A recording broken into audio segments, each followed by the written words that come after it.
Hi,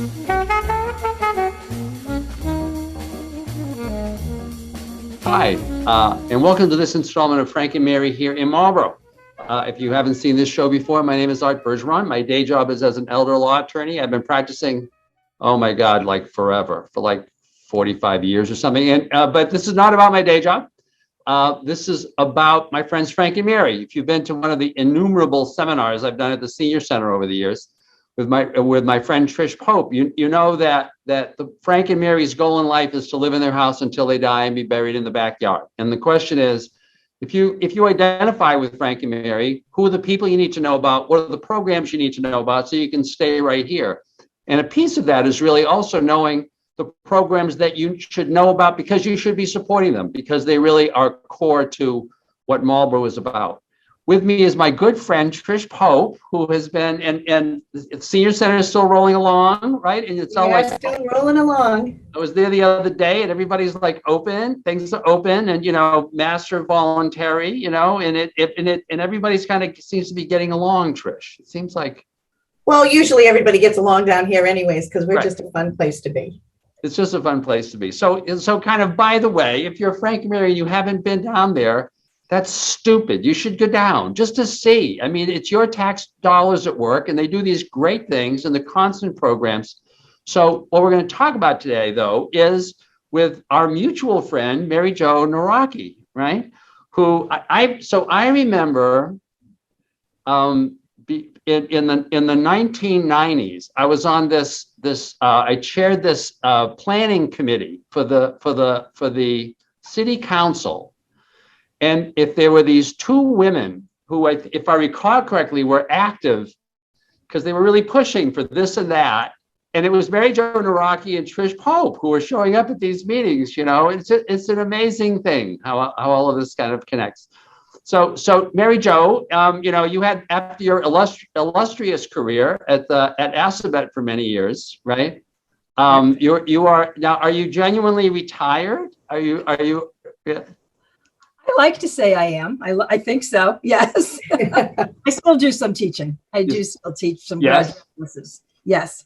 But you have been involved for a long time in the Citizen Scholarship Foundation. So, I think Trish and I were just talking about kind of having you come on to talk about what that is, how it's separate from the checkoff program that, people can donate when they're doing their taxes, what the goals are, kind of the history, where it is, and kind of where you'd like it to be going. How's that?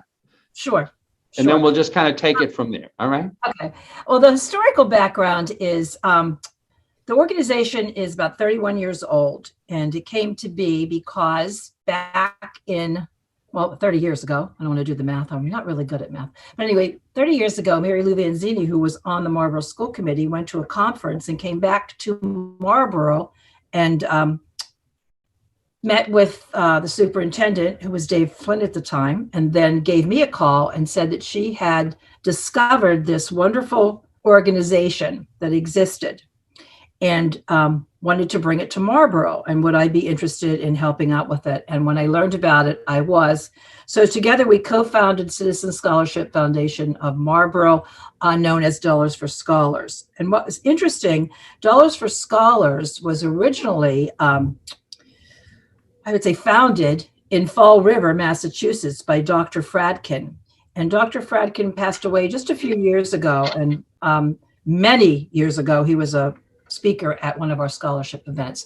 So that's how it came to be. And basically the organization provides scholarship money for Marlborough residents. And when I say Marlborough residents, first of all, graduates from high school.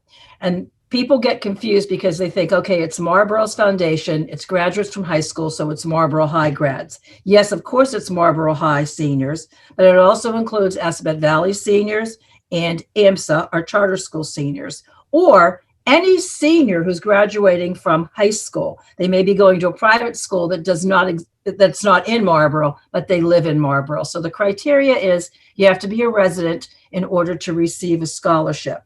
And we're very proud of the fact that our scholarships have grown over the years, and we really try to provide at least $1,000 scholarships to students. Another unique part about the organization is that the scholarships are available to students, graduating seniors, and then freshmen, sophomores, and juniors in college, so they can reapply. Oh, I didn't know that. Is that new? No, it's always been like that, Trish, but a lot of people don't realize that. Wow, that's really cool. Yes, and it's unique because most organizations do not do that. Exactly. And kids after freshman year still need money. Right, exactly. More than they realize. Right. And then additionally, we provide scholarships for adults living in Marlborough. What we've done in the past, sometimes, it's usually economy driven, but oftentimes adults have to make a career change. And they might need an additional license. They might need an associate's degree, a bachelor's degree, whatever. They too can apply for scholarships as long as they're Marlborough residents. And another unique aspect of our scholarship foundation is that you need to be graduating or you need to be promoted when you're in college. We don't put a lot of emphasis on where you rank in the class or if you're a straight A student. That's not what the emphasis is. We really want our scholarships to go to students, the average student, and they're based on need, and that's financial need. So currently we're in the scholarship season, and what we find happens, and I think all three of us can relate to this when our own kids are going through this process as seniors, sometimes difficult to get them to apply for these scholarships because, once they get accepted to a school, they figure I'm done. So we do have scholarship applications coming in at this time, and the deadline is April 15th. So if those listening, grandparents, or relatives that have students or know of students graduating this year, direct them to our website, which is www.marlboroughdollarsforscholars.org. And there's a parent student tab that they can click on, and you can apply for these scholarships, because we really we encourage our students to do so. And we actually have a contest going on this year. Apex Entertainment, which has been such a great partner with scholarship with us, CSF of Marlborough. They've partnered with us this particular year and offered so many services. And what they're doing is they're going to give $25 gift cards to the first 50 seniors who apply for scholarships in Marlborough. So hopefully that's a little bit of an incentive to get them moving on the process. Mary Jo, I have a question for you, because Sure. I know a lot of families in town have scholarships set up perhaps in a loved one's name. So since you said that it's not necessarily your rank in the class, is sometimes the scholarship molded around, like if you wanted to be a nurse and it's a nursing scholarship, are there those options as well? Yes, absolutely. Very good point. We do have options if anyone would be, obviously you can go on our website and donate or make a donation at any time. You can set up an endowment, and I believe that's what Arthur was referring to, or you can actually put it in your estate planning to contribute. What you can do if you set up an endowment or if you set up a special scholarship is you can frame the criteria, and it could be for a nursing student, it could be for engineering, it could be for, we have one scholarship that is for a person that's going to go to a technical school, whatever your criteria might be, or business student. So yes, you can do that if you wish to. So is there like some of the criteria, which I think it's a great way to foster it too. Is it like community involvement? Yes. Someone that's been involved in their community, because that's so broad range. It really doesn't have anything to do with your GPA in school, but it opens you up to scholarships. So that's wonderful. And that's a very good point. We actually have one in Mary Lou Vanzini's name because of the tremendous amount of work that she's done in the city of Marlborough to support young people. And we have a Mary Lou Vanzini scholarship that is based on community involvement. So that, and of course, we would welcome that. But yes, people can set their own criteria as far as that's concerned. So we work as an organization, obviously, to raise funds and secure endowments. And we are very financially stable. Last year, the organization gave out $64,000 in scholarship money to over 40 recipients. And this year, we are targeted to give well over $70,000 in scholarship money. So, we work hard to keep the financial stability and keep the organization growing. And one thing, when Arthur said, what do you foresee in the future? When we started this organization over 30 years ago, it was our hope that we would have millions and millions of dollars, to be honest with you, so that we wouldn't have to continue to do fundraisers every few months. And we're getting there. We are getting there. However, we do have some major fundraisers throughout the years. And what had happened, I mean, as has happened to almost everyone with COVID, the past couple of years, we really weren't able to do anything. So we're bringing things back. And just to kind of promote our fundraiser that's coming up in April. And I did visit the senior center, Trish, if you remember, a few weeks ago. Yeah. Trish let me in. She let me in, and one of our volunteers. And we did go up to a room where a lot of people were playing cards and left some applications for our Scholar Bee. And they seemed very interested. And honestly, what's happening is, okay, we're holding a Scholar Bee. Our Scholar Bee is going to be in memory of Debbie Giroux, who passed away in November, this past November. Debbie started out as a volunteer with the organization in the 90s. She served as a committee chair for many fundraising events. She also served as vice president and president of the organization. This was one event that she really, really loved working on. So we're doing this in memory of her. She did an outstanding job for us. The Scholar Bee is going to be held on April 28th at the Apex Center beginning at 6:30. And what has happened is, and I think we can all relate to this, when we go around and we really do make contact, we send things out via email and all that, but honest to God, face-to-face contact seems the best way to explain things to people. We don't have a difficult time getting sponsors.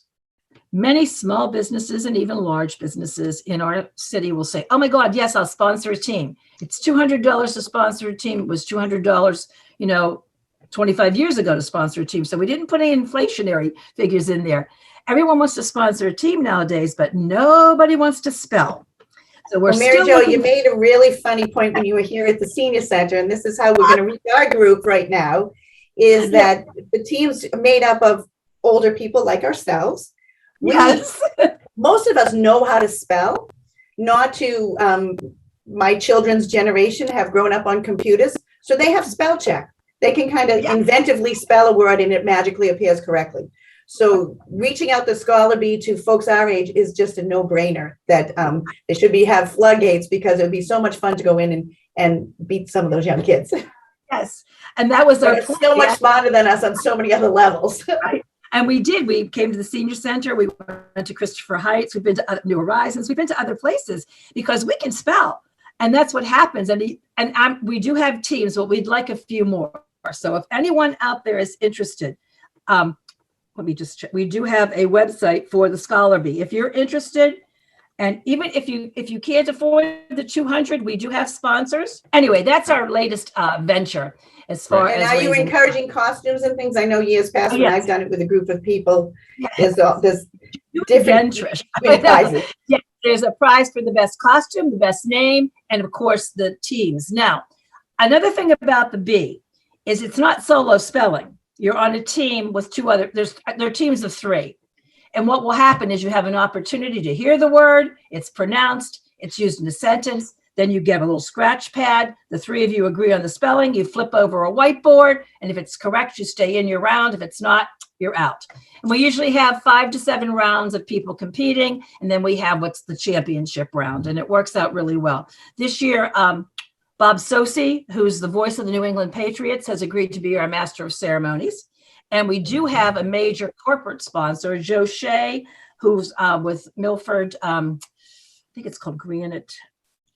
He's Milford Stone and Affiliates. Joe Shea has made a generous donation of $2,500 to the Scholar Bee. So we're very excited. It is April 28th, and we would really, really, really love some teams in there. And we know that we have a lot of good spellers who are watching this program. And where's it going to be held? It's at the Apex Center. Registration would begin at 6 o'clock. So at the Apex Center, we're talking about the building that has the bowling alley and all of that stuff? Big building, yes. Okay. In their major ballroom. So I had a couple other questions, but also, Mary Jo, if people have kind of an ongoing interest in talking to you about, or in talking to somebody about the Citizen Scholarship Foundation, about doing a bequest, about doing something, is there one person they should be talking to, or should they be going to the website? We do have a website, but I do not mind if they contact me with any specific questions, and then I could guide them to the particular individual that could help them. And I'm only asking because you're retired, right? So, would you mind giving a phone number? Could you give a phone number? Yes, they can contact me at 508 Yeah. 485 6158. And now I had a couple of questions going back to some of the things that you said. So you said you actually have done scholarship for people who are not necessarily going to college, but going into some kind of a program, like an education. Because I know that strikes me as where education is going now, is toward people focusing. You know, we spent so many years where the definition of success was a 4-year college, right? Or at least a 2-year college, you know. But in the meantime, the world has continued to run, and many of the people who don't need a 2-year college or a 4-year college, right, are actually in professions making a boatload of money. You know, it just is astonishing to me, right? I shouldn't say it's astonishing to me. I mean, it's great because they're doing things that I got no clue how to do. You know, I keep thinking about the plumber. You know, the plumbers. And I saw this story about plumbers, kind of nationally making like in 6 figures pretty consistently, you know. So it's great that you're actually supporting, looking to that. And I guess that related to another question, which is, once again, thinking about you and your future. So if you had a larger amount of money, right? How would that larger amount of money go? And also, I think, I realized as you were speaking, I don't think that you talked about, you know, what the criteria are that you use to evaluate, you know, who can qualify. You told me that you said that there's a particular scholarship, you know, named for our good friend Mary Lou, who and that's focused on somebody who's doing community service. But other than that, you know, what kinds of criteria are you looking at? So what kinds of criteria, and kind of where do you think that, you know, ideally, if you had a lot of money, what would you be doing? What more would you be doing? The criteria basically is based on need. And while we do have some scholarships that the family might set criteria and say it goes to a nursing student or somebody going into business, the families that have these particular scholarships, the majority, if not all of them, do say, if no one meets that criteria, then please give it to a student in need. So when we get the applications, you know, everything is done blind. It's a blinded application when it's received by the Scholarship Selection Committee. And we do have a rubric that's used, and that comes from national. We are affiliated with Scholarship of America, which is a national organization. And that Scholarship of America, you can go right online and read all about them. So we are an affiliate. We are a legit, you know, 503.C nonprofit organization. All right. When we get the applications, one of the primary things that we look at is the need. And by need, it's how much the family can afford to pay. And that's how we start with determining who will receive the scholarship funds, because we want families or students who might not have an opportunity to go to college or go get a 2-year degree or go to a technical school or get a license to have an opportunity to do so. So that's one of the most pressing criteria as far as, you know, what we look at. The application is basically a standard application. There is an essay portion where students can tell us about themselves and why they have the need. There is a community involvement, you know, what they've been involved in, and those kinds of criteria. Now, as Arthur, if you pointed out, if we had all this money, our goal is, and it is, you know, basically a goal that we set this year, is to provide at least $1,000 in scholarships to students. When we first started, some of the scholarships were $200, $250, $500. I mean, you can't buy a book sometimes for $250. So we recognize that the cost of education, post-secondary education, no matter what level. And you make a good point. Not everybody needs a 4-year degree, but the cost to move on to post-secondary is pretty exorbitant. So we need to up the amount of the scholarships. And I would be remiss if I didn't also mention that last year, out of the clear blue, an anonymous donor approached Mary Lou. I mean, obviously I don't know who the person is. And he or she realized that in our high schools in Marlborough, we have a partnership program with Quinsigamond Community College. By that, what I mean is it's a high school to college program. Students who are juniors and seniors in high school take college credit. It's an online program, and they can matriculate to Quinsigamond Community College when they finish their senior year, or they can attend any college in Massachusetts. We do know that for a fact, and they will take the credits that they have earned. They have an opportunity to earn anywhere from 15 to 18 credits, almost completing their freshman year of college, should they, want to go on to a 2- and 4-year college. And we had an anonymous donor come forward who found out that there was a student who had done all the high school to college work and then could not afford to attend Quinsigamond. So this individual has contributed $24,000 in order to send a student to Quinsigamond. It costs $6,000 a year for 2 years to earn his or her associate's degree. So he's done that obviously for 4 students. Right. And last year we were able to award 2 of those scholarships. One went to a student who was attending Marlborough High at the time, and one went to a student who was at Assabet Valley. And now they've finished their freshman year, and they will now receive $6,000 more dollars. It's renewable. All they have to do is fill out a little form, and they get the others. And so their 2 years of college will be paid for. I see. So that's a great scholarship to have, and a great opportunity for students. So we do encourage the students, who are in that program to apply. Right. That's great.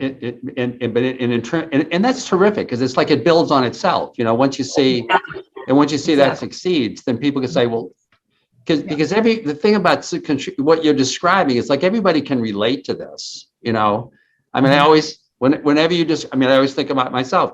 So I grew up on French Hill. And I got through some miracle, I got a scholarship to St. John's. I was the only 4-year scholarship at that time. The fabulous sum of $350 a year. That was the scholarship. Yeah. And without it, I could never have gone to St. John's. It would have been a totally certainly without St. John's, I certainly wouldn't have gone to Princeton. I didn't even know what Princeton was, and then it's like one thing leads to another, and it's like somebody said, it's opportunity is spread equally. Our talent is spread across the board. The question is, who has the opportunity? Exactly. So I think a lot of people can really, really relate to this and relate to what you're doing. So I digress. I think I'm just checking time.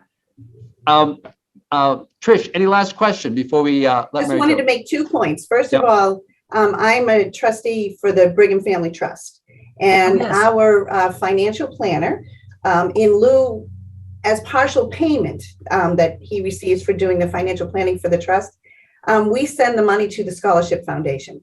So there's a lot of different avenues out there for people to give. So if you're out there doing some semi pro bono work or something and you wanted to make a difference, you should ask the people that you're trying to help out, because for them to, instead of pay you, give it to another 501c3 or of the like is good for everybody. Good for everybody. And Trish, I think you've been doing that for 10 to 12 years. Yes, we have. Which is much appreciated. And we also received another. That's just great. And talk about something that really binds the community together. Yeah. So Mary Jo, this has been one, really one more thing. One more thing. Sorry. Acronyms. Yes. I just want to make people to be clear that we're talking right now about the Citizen Scholarship Foundation Dollars for Scholars.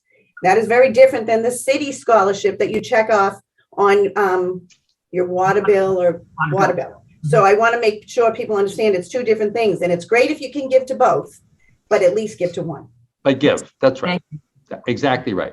So, Trish, thanks very much. It's always great to see you and get a little report on what's going on in the Senior Center. Mary Jo Nawrocki, always a pleasure. Thanks, man. And it's great that the money continues to grow. And folks, So whether it's in the short run or in the long run, you know, these kids need you. These kids need you to be whatever they're going to be.